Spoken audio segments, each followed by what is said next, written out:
From the macabre minds of Laughing Devil Production comes another story from the Nightshade Diary. You know what that means. Check under the bed and make sure no one or nothing is there. Is the closet door securely shut? Then leave your disbelief behind, amp up your imagination, and hang on tight for another ride into terror and mystery. And like all good horror stories, just imagine it's a dark and stormy night. And remember, screaming like a little girl is permitted.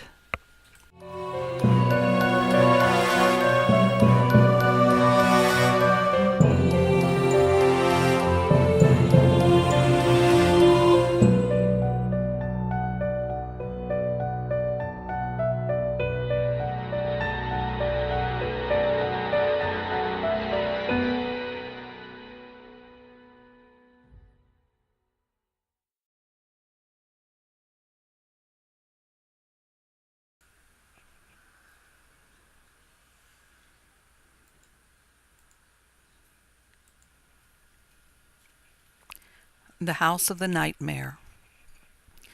I first caught sight of the house from the brow of the mountains as I cleared the woods and looked across the broad valley several hundred feet below me to the low sun sinking towards the far blue hills.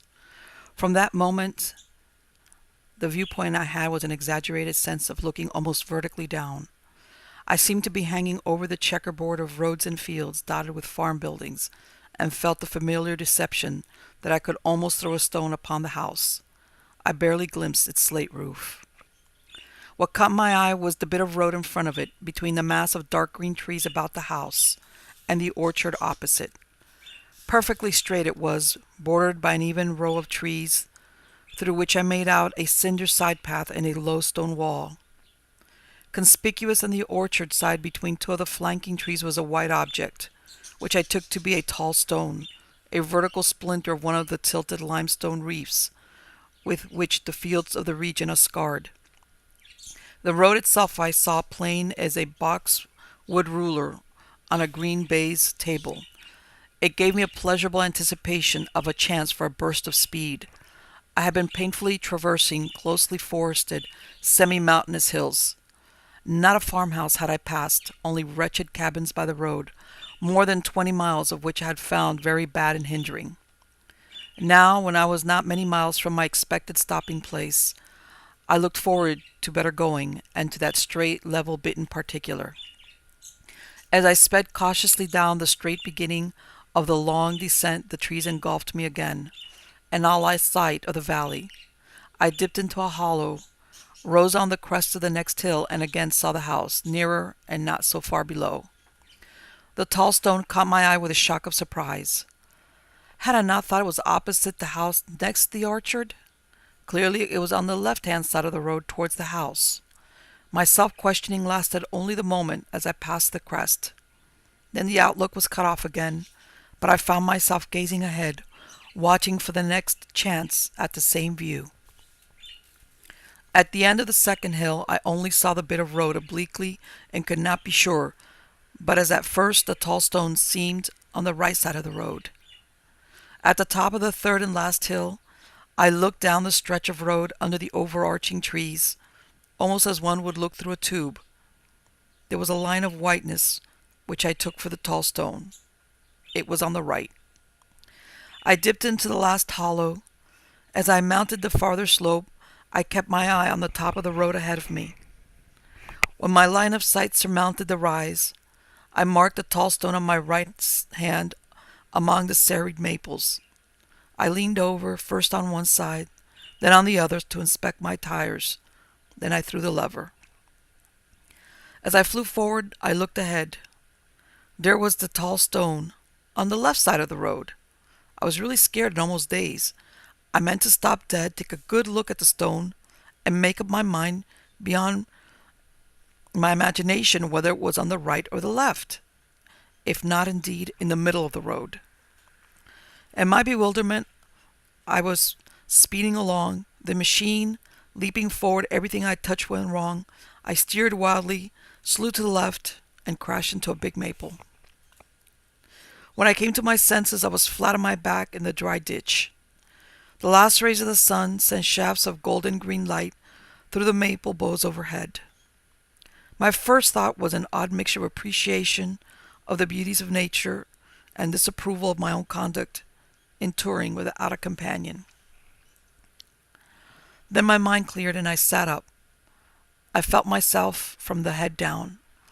I was not bleeding, no bones were broken, and, while much shaken, I had suffered no serious bruises. Then I saw the boy. He was standing at the edge of the cinder path near the ditch. He was stocky and solidly built, barefoot, with his trousers rolled up to his knees. He wore a sort of butternut shirt opened at the throat and was coatless and hatless. He was tow-headed with a shock of tousled hair, was much freckled, and had a hideous hair lip. He shifted from one foot to the other, twiddled his toes, and said nothing whatever, though he stared at me intently. I scrambled to my feet and proceeded to survey the wreck. It seemed distressingly complete. My car hadn't blown up, not even caught on fire, but otherwise the ruin appeared hopelessly thorough. Everything I examined seemed worse smashed than the rest. My 2 hampers, alone by one of those cynical jokes of chance, had escaped. Both had pitched clear of the wreckage and one hurt, not even a bottle broken. During my investigation, the boy's faded eyes followed me continuously, but he uttered no word. When I had convinced myself of my helplessness, I straightened up and addressed him. "How far is it to a blacksmith shop? Or a car repair shop?" 8 miles, he answered. He had a distressing case of cleft palate and was scarcely intelligible. "Can you drive me there?" I inquired. "Nary team on the place," he replied, "nary horse, nary cow." "How far to the next house?" I continued. 6 miles, he responded. I glanced at the sky. The sun had already set. I looked at my watch. It was going 7:36. "May I sleep in your house tonight?" I asked. "You can come in if you want to," he said, "and sleep if you can. House all messy. Ma's been dead 3 years and Dad's away. Nothing to eat but buckwheat flour and rusty bacon." "I've plenty to eat," I answered, picking up a hamper. "Just take that hamper, will you?" "You can come in if you've a mind to," he said, "but you got to carry your own stuff." He did not speak gruffly or rudely, but appeared mildly stating an inoffensive fact. "All right," I said, picking up the other hamper. "Lead the way." The yard in front of the house was dark under a dozen or more immense athlanus trees. Below them many small trees had grown up, and beneath these a dank underwood of tall, rank suckers out of the deep, shaggy, matted grass. What had once been apparently a carriage drive, or more recently, a place to drive in your automobile, left a narrow, curved track, disused and grass-grown, leading to the house. Even here were some shoots of the ailanthus, and the house was unpleasant, with the vile smell of the roots and suckers, and the insistent odor of their flowers. The house was of gray stone, with green shutters faded almost as gray as the stone. Along its front was a veranda, not much raised from the ground, and with no balustrade or railing. On it were several hickory splint rockers. There were 8 shuttered windows towards the porch, and midway of them a wide door, with small violet panes on either side of it, and a fanlight above. "Open the door," I said to the boy. "Open it yourself," he replied, not unpleasantly, nor disagreeably, but in such a tone that one could not help but take the suggestion as a matter of course. I put down the 2 hampers and tried the door. It was latched but not locked, and opened with a rusty grind of its hinges, on which it sagged crazily, scraping the floor as it turned. The passage smelt moldy and damp. There were several doors on either side. The boy pointed to the first on the right. "You can have that room," he said. I opened the door. What with the dusk, the interlacing trees outside, the piazza roof, and the closed shutters, I could make out little. "Better get a lamp," I said to the boy. "Nary lamp," he declared cheerfully. "Nary candle. Mostly I get a bed before dark." I returned to the remains of my conveyance. All four of my lamps were merely scrap metal and splintered glass. My lantern was mashed flat. I always, however, carried a flashlight. This I found it split and crushed, but still holding together. I carried it to the porch and cautiously turned it on. Entering the room where I found the boy standing just where I had left him, I opened the flashlight to stronger power. And then I looked around me. The walls were whitewashed, the floors bare. There was a mildewed, chilly smell, but the bed looked freshly made up and clean, although it felt clammy. With a few drops of its own grease,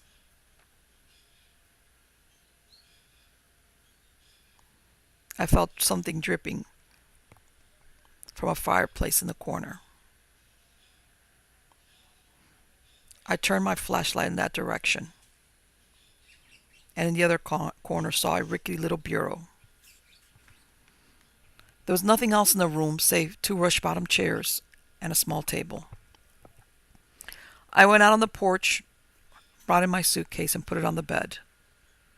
I raised the sash of each window and pushed open its shutter. Then I asked the boy, who had not moved or spoken, to show me the way to the kitchen. He led me straight through the hall to the back of the house. The kitchen was large and had no furniture save some pine chairs, a pine bench, and a pine table.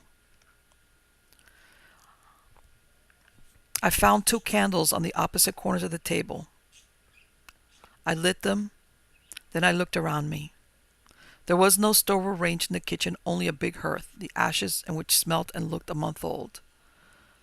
The wood in the woodshed was dry enough, but even it had a celery, stale smell. The axe and hatchet were both rusty and dull, but usable, and I quickly made a big fire. To my amazement, for the mid-June's evening was hot and still, the boy, a wry smile on his ugly face, almost leaned over the flames, hands and arms spread out, and fairly roasted himself. "Are you cold?" I inquired. "I'm always cold," he replied, hugging the fire closer than ever, till I thought he must scorch. I left him toasting himself while I went in search of water. I discovered the pump, which was in working order and not dry on the valves, but I had a furious struggle to fill the 2 leaky pails I had found. When I put water to boil, I fetched my hampers from the porch. I brushed the table and set out my meal. Cold chicken, cold ham, white and brown bread, olives, jam, and cake. When the can of soup was hot and the coffee made, I drew up 2 chairs to the table and invited the boy to join me. "I ain't hungry," he said. "I've had supper." He was a new sort of boy to me. All the boys I knew were hearty eaters and always ready. I had felt hungry myself, but somehow, when I came to eat, I had little appetite and hardly relished the food. I soon made an end of my meal, covered the fire, blew out the candles, and returned to the porch, where I dropped into one of the hickory rockers to smoke. The boy followed me silently and seated himself on the porch floor, leaning against a pillar, his feet on the grass outside. "What do you do," I asked, "when your father is away?" "Just loaf around," he said, "just fool around." "How far off are your nearest neighbors?" I asked. "Don't know neighbors, never come here," he stated. "Say they're afeard of the ghosts." I was not at all startled. The place had all those aspects which lead to a house being called haunted. I was struck by his odd matter-of-fact way of speaking. It was as if he had said they were afraid of a cross dog. "Do you ever see any ghosts around here?" I continued. "Never see 'em," he answered, as if I mentioned tramps or partridges. "Never hear 'em, sort of feel 'em round sometimes." "Are you afraid of them?" I asked. "Nope," he declared. "I ain't scared no ghosts. I'm scared of nightmares." "Ever have nightmares?" "Very seldom," I replied. "I do," he returned. "I always have the same nightmare. Big sow, big as a steer, trying to eat me up. Wake up so scared I could never run. Never. Nowheres to run to. Go to sleep and have it again. Wake up worse scared than ever. Dad says it's buckwheat cakes in summer." You must have teased a sow sometime, I said. Yep, he answered. Teased a big sow once, holding up one of her pigs by the hind legs. Teased her too long. Fell in the pen and got bit up some. Wish I hadn't teased her. Have that nightmare 3 times a week sometimes. Worse than being burnt out. Worse than ghosts. Say, I sort of feel ghosts around now. He was not trying to frighten me. He was as simply stating his opinion as if he had spoken of bats and mosquitoes. I made no reply and found myself listening involuntarily. My cigarette went out. I really didn't want another, but I didn't want to go to bed yet. I was really comfortable where I was at. The smell of the blossoms. I went ahead then and lit another cigarette. As I puffed, somehow I dozed off for a moment. I woke with a sensation of some light fabric trailed across my face. The boy's position was unchanged. Did you do that? I asked sharply. Ain't done anything, he rejoined. What was it? It was like a piece of mosquito netting brushed over my face. That ain't netting, he asserted. That's a veil. That's one of the ghosts. Some blow on you. Some touch you with their long, cold fingers. That one with the veil she drags across her face, well, mostly I think it's Ma. He spoke with the unassailable conviction of the child in We Are Seven. I found no words to reply and rose to go to bed. Good night, I said. Good night, he echoed. I'll sit out here a spell yet. I lit a match, found the candle I had stuck in the corner of the kitchen, since my poor flashlight was falling apart. I got undressed. The bed had a comfortable husk mattress, and I was soon asleep. I had the sensation of having slept sometime when I had a nightmare, the very nightmare the boy had described. A huge sow, big as a dray horse, was rearing up with her forelegs over the footboard of the bed, trying to scramble over to me. She grunted and puffed, and I felt I was the food she craved. I knew in the dream that it was only a dream, and strove to wake up. Then the gigantic dream beast floundered over the footboard, fell across my shins, and I awoke. I was in darkness as absolute as if I were sealed in a jet vault. Yet the shudder of the nightmare instantly subsided, my nerves quieted. I realized where I was and felt not the least panic. I turned over and was asleep again almost at once. Then I had a real nightmare, not recognizable as a dream, but appallingly real, in unutterable agony of reasonless horror. There was a thing in the room, not a sow, nor any other nameable creature, but a thing.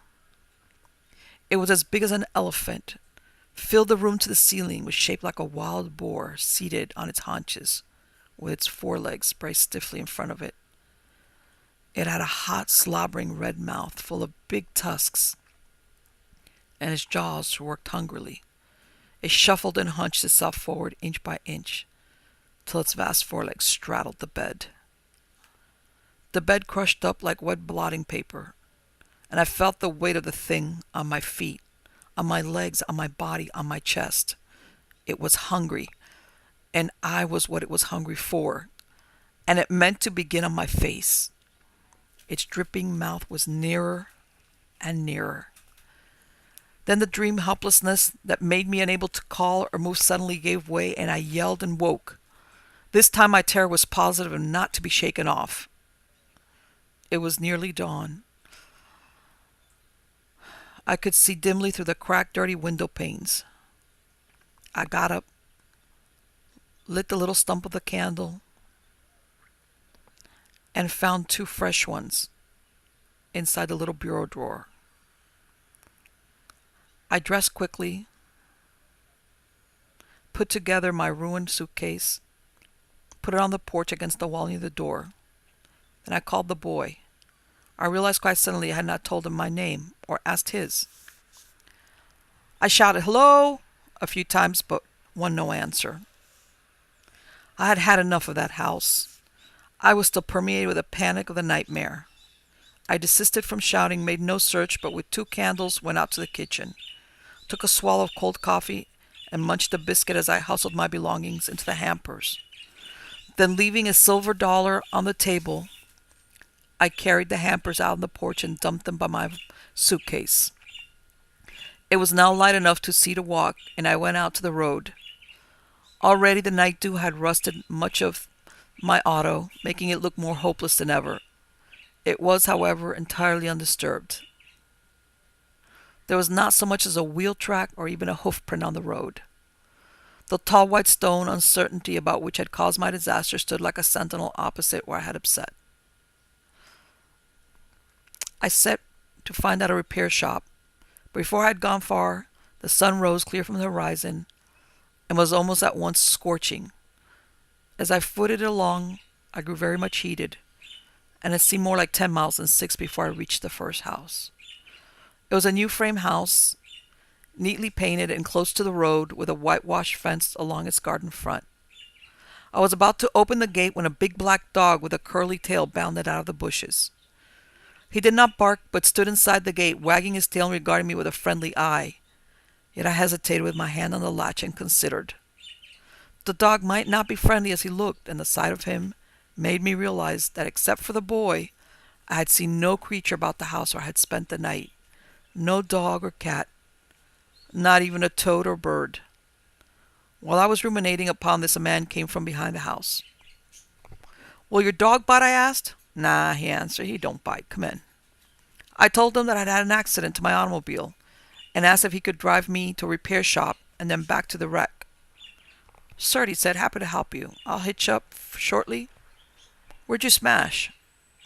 "In front of the gray house about 6 miles back," I answered. "That big stone-built house?" he queried. "The same," I said. "Did you go past here?" he inquired, astonished. "I didn't hear you." "No," I said. "I came from the other direction." "Why," he meditated, "you must have smushed up about sunup. Did you come over the mountains in the dark?" "No," I replied. "I came over them yesterday evening. I smashed up about sunset." "Sundown!" he exclaimed. "Where in thunder have you been all night?" "I slept in the house where I broke down." "In that big stone-built house in the trees?" he demanded. "Yes," I agreed. "Why," he quavered excitedly, "that there home is haunted. They say if you have to drive past it after dark, you can't tell which side of the road the big white stone is on." "I couldn't tell even before sunset," I said. "There," he exclaimed, "look at that now. And you slept in that house. Did you sleep, honest?" I slept pretty well," I said, "except for a nightmare. I slept all night." "Well," he commented, "I wouldn't go in that there house for a farm, nor sleep in it for my salvation." "And you slept? How in thunder did you get in?" "The boy took me in," I said. "What sort of boy?" he queried, his eyes fixed on me with a queer, countrified look of absorbed interest. "Thick-set, freckled-faced boy with a hare lip," I said. "Talk like his mouth was full of mush?" he demanded. "Yes," I said. "Bad case of cleft palate." "Well," he exclaimed, "I never did believe in ghosts, and I never did half believe that house was haunted, but I now know as sure as the truth." "And you slept?" "I didn't see any ghost," I retorted irritably. "You seen a ghost for sure," he rejoined solemnly. "That there hare-lipped boy's been dead 6 months."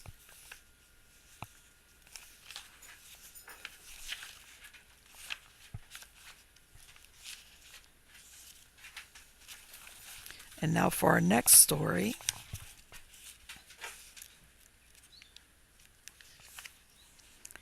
Out of the Wrack I rise. "Chuchin's Inn," said the assistant stage manager to the manager of the Blackton Empire. "Oh, yes. How's he seem?" "Much the same, sour as ever. Well, even sourer." "A superb conjurer," said the manager, "but between ourselves, a very nasty bit of work." "You could be right," laughed the assistant stage manager. "Watch his turn tonight," said the manager. "A pal of mine told me he was slipping." "I was going to, for another reason.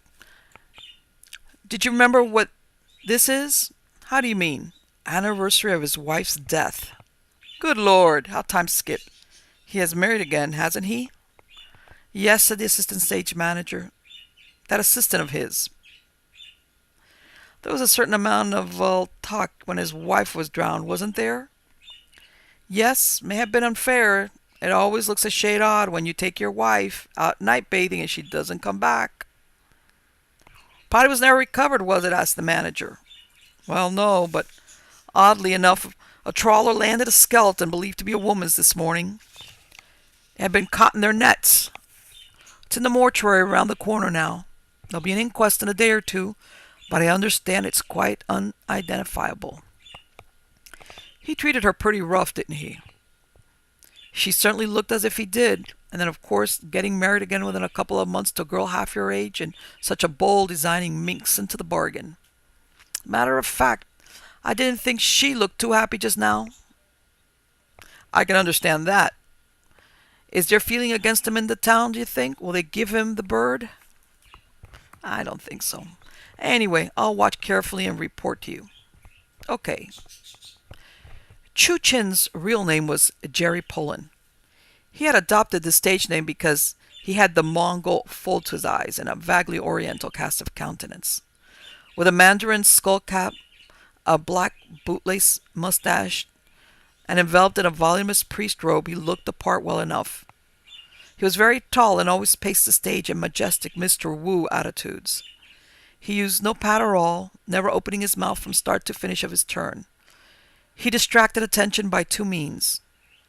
He fixed his queer eyes on the audience, and the female members of it were often slightly hypnotized by his piercing stare. To lull male alertness, he relied on his assistant, a big, bold-eyed strapping wench.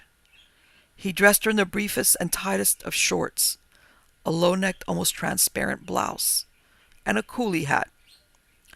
She made her move frequently behind him, as though arranging the things on his work tables, and the men gave her plenty of eye.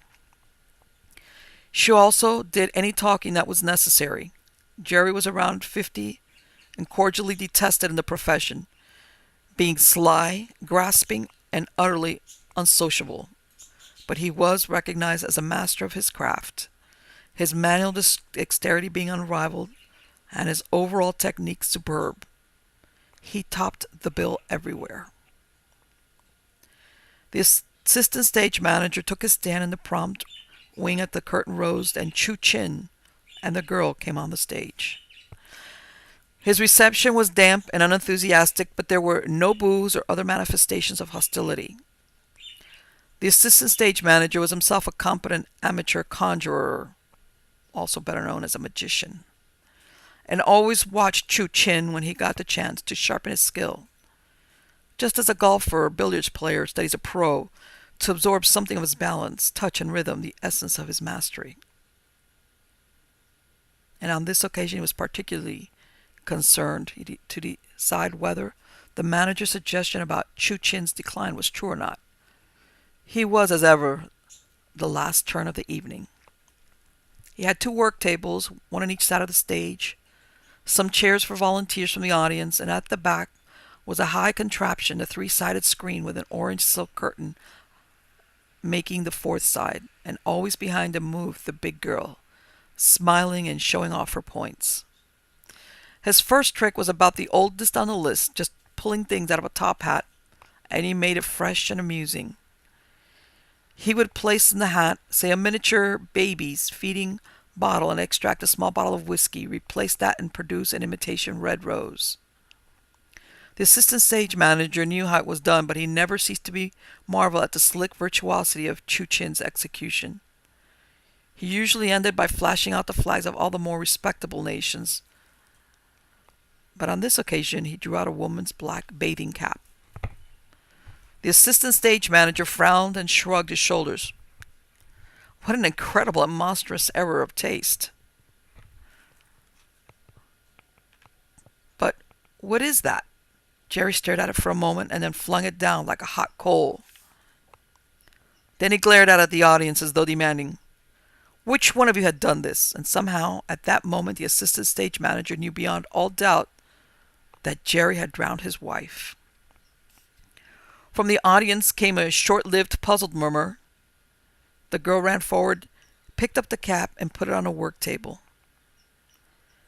The assistant stage manager watched her do this. The brazen smile had left her face, and when she was standing still again, he saw she was trembling violently. It then became her business to appeal to the audience for 4 volunteers to come to the stage and cooperate in the next trick. Her voice as she did so, the assistant manager noted, was not quite under control. After some hesitation, 4 persons responded: a girl, 2 young men, and a tall woman dressed in an unrelieved black and heavily veiled. She looked, thought the assistant stage manager, extremely out of place. Chu Chin took up a pack of cards, and the assistant said, "Each of you please take 3 cards and memorize them." The woman in black took 3 cards and at once held them up for Chu Chin to see. The assistant manager could see them too. They were the 8 of spades, the ace, and the 9 of spades, in that order. Now the assistant stage manager, like all magicians, did a little light-hearted fortune-telling for the amusement of his friends. So he knew that it was the most sinister combination of all, spelling a sudden death, and very soon. Then the woman in black let them fall from her hand and left the stage, and apparently the theater also. In the subsequent investigations, the assistant stage manager had reason to doubt whether she had been in the house at all until the girl called for volunteers. The doorman denied having seen her come in, and still more oddly, ever seeing her go out. Her appearance and disappearance remained a complete mystery, which was never solved.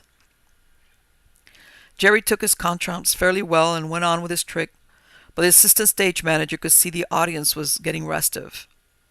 They vaguely sensed something was going wrong, and there was much shuffling and some murmuring. The assistant stage manager himself was perplexed in the extreme. Was there a conspiracy on? Had certain persons determined to wreck the turn? If so, it had been most subtly organized, for how had they been able to tamper with Chu Chin's props?